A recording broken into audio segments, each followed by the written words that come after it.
अस्सलाम वालेकुम नाज़रीन। खबर की असल खबर के साथ समीर कुरैशी आपकी खिदमत में हाजिर है। आज बात करेंगे कस्टम के मेगा करप्शन स्कैंडल की, जिसकी आवाज़ इस्लामाबाद पहुंच चुकी है। उसके बाद हम बात करेंगे अब तक सिंध हुकूमत ने खुराक और एक्साइज का कलमदान किसी को भी नहीं दिया। और तीसरी बात करेंगे हम लियारी से गिरफ्तार होने वाले भारतीय जासूस की, जो कि कराची में क्या गुल खिलाने वाला था। तो शुरू करते हैं हम कस्टम के मेगा करप्शन स्कैंडल से कि उसकी आवाज़ जो है वो इस्लामाबाद तक पहुंच गई है और सेनेट की कायमा कमेटी बराए ख़जाना का जो इजलास हुआ उसके अंदर चेयरमैन FBI ने इजलास में इस चीज़ का इकरार किया कि कस्टम अफसरान की करप्शन की रिपोर्ट्स मौसूल हुई हैं और तमाम अफसरान के असासों की जांच पड़ताल जो है वो ज़रूरी है। अब ये तो इंकशाफ किया, मैं आपको पिछले प्रोग्राम्स में बता चुका हूँ कि चेयरमैन चीफ कलेक्टर कस्टम्स जो हैं याकूब माको, इन्होंने कराची के अंदर ये जितने भी कस्टम का मेगा करप्शन स्कैंडल चल रहा है, इसके बारे में हम तो 3 महीने से खबरें इसकी छाप ही रहे थे, लेकिन कोई किसी के कान पे जूं नहीं रेंग रही थी। तो यहाँ तक कि चीफ कलेक्टर कस्टम्स जो याकूब माको है, उन्होंने भी चेयरमैन FBI को एक ख़त लिखा था, जो साबिक चेयरमैन थे, कि ये तमाम करप्शन हो रही है। लेकिन हमारी खबरों का तो नोटिस लें ना लें, लेकिन वो तो चीफ कलेक्टर हैं, उनकी भी लेटर का किसी किस्म का कोई नोटिस नहीं लिया गया। और आज ये चीज़ वहाँ इस्लामाबाद तक पहुँच गई। आज आवाज़ उठी और कहा कि करप्शन रिपोर्ट जो मौसूल हुई है और इनके असासों की जांच पड़ताल बहुत ज़रूरी है। लेकिन हैरत अंगेज़ ये बात है कि स्पेशल सेक्रेटरी ख़जाना सादिया अब्बासी ने जो ब्रीफिंग दी, उसमें ये कहा कि अफसरान के असासे चेक करने का मैकेनिज़्म हुकूमत के पास है ही नहीं, और मैकेनिज़्म न होने की वजह से कई लोगों की तरक्कियां भी रुक जाती हैं।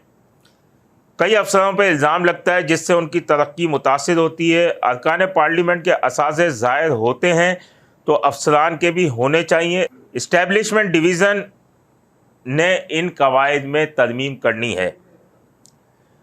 कमेटी ने असासे ज़ाहिर करने के कवायद में तब्दीली को काबीना इजलास में पेश करने का मुतालबा कर दिया और कहा कि तमाम अफसरान के असासे अवाम के सामने लाए जाने ज़रूरी हैं और वफाकी हुकूमत की मंजूरी के बाद अफसरान के असासे पब्लिक किए जाएँ। तो ये कस्टम का मेगा करप्शन स्कैंडल है। इसमें कार्रवाइयाँ तो FIA एंटी करप्शन सर्कल की जानिब से चली रही हैं। अहम मुल्ज़िमान अब भी मफरूर हैं, जिसमें तैयब, शहबाज और उस्मान बाजवा, उसके अलावा जो है वो साकिब सईद समेत दीगर मफरूर हैं। तो अब देखते हैं कि इस इजलास में भी आवाज़ उठने के बाद क्या कार्रवाई होती है। बात करेंगे हम सिंध काबीना की तश्कील हो गई। निगरां वज़ीर आला ने निगरां हुकूमत में निगरां काबीना की तश्कील कर दी है, लेकिन अब भी 2 महकमे जो हैं, जिसमें महकमा खुराक है और महकमा एक्साइज़ है, उसका कलमदान किसी को भी नहीं दिया गया। अब या तो 2 निगरां वज़ीर नए लिए जाएंगे और या फिर वज़ीर आला सिंध के मुशीर के तौर पर वो काम करेंगे। इब्तदाई इत्तलात के मुताबिक खुराक का जो महकमा है, उसके लिए मुकेश कुमार चावला और नादिर मक्सी जो है मुबैना तौर पर सरगर्म हैं कि खुराक का महकमा जो है उनके किसी लाडले को दे दिया जाए, ताकि वो इस महकमे को देखे, या मुशीर खुराक जिसको भी बनाया जाए। जबकि एक्साइज़ के लिए मैं आपको बताता चलूँ 2 नाम चल रहे हैं। जेठानंद धनानी का नाम चल रहा है और हसन खान का नाम चल रहा है। इनको भी हसन खान होंगे या जेठा होंगे। जेठा इसमें मजबूत उम्मीदवार हैं, उनको मुशीर एक्साइज़ बनाया जा सकता है, क्योंकि वो तमाम चीज़ों का अदराक रखते हैं और उनको निगरान गवर्नमेंट में इनको मुशीर एक्साइज़ बनाया जा सकता है। तो अब देखना यह है कि लॉटरी किसकी निकलती है, खुराक के अंदर और एक्साइज़ के अंदर। लेकिन जेठानंद धनानी मैं आपको बताता चलूँ कि बहुत मजबूत उम्मीदवार हैं। جہاں تک بات مکیش کمار کی ہے جو خوراک کے اندر سفارش کرنے کسی کو لانے کے لیے، آج ہمارے ذرائع بتاتے ہیں کہ محکمہ خوراک اور ایکسائز میں اربوں روپے کی کرپشن کا انکشاف ہوا ہے اور احتساب بیورو نے سابق صوبائی وزیر مکیش کمار چاولہ کے خلاف بڑے پیمانے پر تحقیقات شروع کر دی ہیں۔ اب نیب کی جانب سے سندھ حکومت کے مختلف اداروں کو سابق صوبائی وزیر مکیش کمار چاولہ کے فرنٹ مین پرائیویٹ پرسن حسن علی شریف اور ڈپٹی ڈائریکٹر وحید شیخ کی اثاثوں کی تفصیلات فراہم کرنے کی ہدایت کی ہے۔ کئی مرتبہ مانگی گئی ہیں، کئی مرتبہ فراہم بھی کی گئی ہیں، لیکن اب تک اس بارے میں کچھ ہو نہیں سکا کہ کیا کیا جائے گا اور کیا نہیں کیا جائے گا۔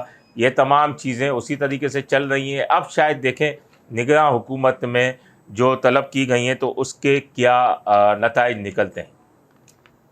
بات کی جائے تبادلوں کی سندھ پولیس کے اندر، تو سندھ پولیس کے اندر تبادلوں کی بات کی جائے تو اس سمیت دیگر الیکشن کمیشن نے کہا تھا کہ ڈی سیز بھی چینج کیے جائیں اور تمام چینج کیے جائیں، لیکن ان کی نالج میں یہ دیا جائے کہ کون کون کہاں کہاں، وزیر اعلیٰ نے بھی یہ کہا ہے، نگراں وزیر اعلیٰ نے بھی، کہ ان کی نالج میں دیا جائے کہ کس کے تبادلے ہو رہے ہیں۔ اب 25 اگست جمعے کے روز جو ہے وہ سندھ میں عام انتخابات کی تیاریوں کے متعلق اجلاس ہوگا۔ الیکشن کمیشن پاکستان نے چیف سیکرٹری سندھ اور آئی جی سندھ کو بھی خط لکھ دیا ہے۔ اجلاس میں انتظامی افسران کے تبادلوں سمیت دیگر امور کے متعلق تفصیلی بریفنگ بھی طلب کی گئی ہے اور صوبائی الیکشن کمیشنر بھی اس میں صورتحال پر بریفنگ دیں گے۔ تو اب اس میں ساری صورتحال یہ ہے کہ یہ تبادلوں کے لیے بھی یہ جائیں گے کہ ان افسران کو رکھنا ہے، اپنی ٹیم لانا چاہ رہے ہیں تو وہاں منظوری لی جائے گی اور اس کے بعد تبادلے نظر آئیں گے۔ آخر میں ہم بات کریں گے جو آج لیاری سے بھارتی جاسوس گرفتار ہوا ہے۔ یہ سٹی پولیس کے ایس ایس پی عارف عزیز اور حساس اداروں کی مشترکہ کارروائی ہے اور ملک بھر میں جاسوسی میں ملوث ایک انڈین جاسوس سمیت پاکستانی سہولت کار کو گرفتار کیا گیا ہے۔ ملزمان سے 2 انڈین پاسپورٹ، پستول، 5 لاکھ ایرانی کرنسی، جعلی jewellery box, mobile phone, 1 tablet اور دیگر اہم حساس کاغذات برآمد ہوئے ہیں۔ ایس ایس پی عارف عزیز کا کہنا ہے کہ ملزمان کی شناخت اکھل دیو ولد مدھو سدھانا اور ظہور احمد امام بخش کے ناموں سے ہوئی ہے۔ ان کو کلاکوٹ تھانے کی حدود سے گرفتار کیا گیا ہے۔ ملزم اکھل دیو انڈین جاسوس ہے اور پاکستان کے مختلف اہم اور حساس مقامات کی جاسوسی کر رہا تھا۔ تحقیقات جاری ہیں، ملزم سے بڑے اہم انکشافات بھی متوقع ہیں، کئی ساتھیوں کا بھی انکشاف کیا ہے، حساس ادارے بھی سرگرم ہیں، پولیس بھی سرگرم ہے۔ مزید اہم انکشافات ہوں گے کہ وہ کراچی میں کس مقصد کے لیے رکا ہوا تھا اور کیا کرنا چاہ رہا تھا۔ اپنے ہوسٹ سمیر قریشی کو اجازت دیجیے۔ اللہ نگہبان۔ Z110 نیوز، خبر کی اصل خبر۔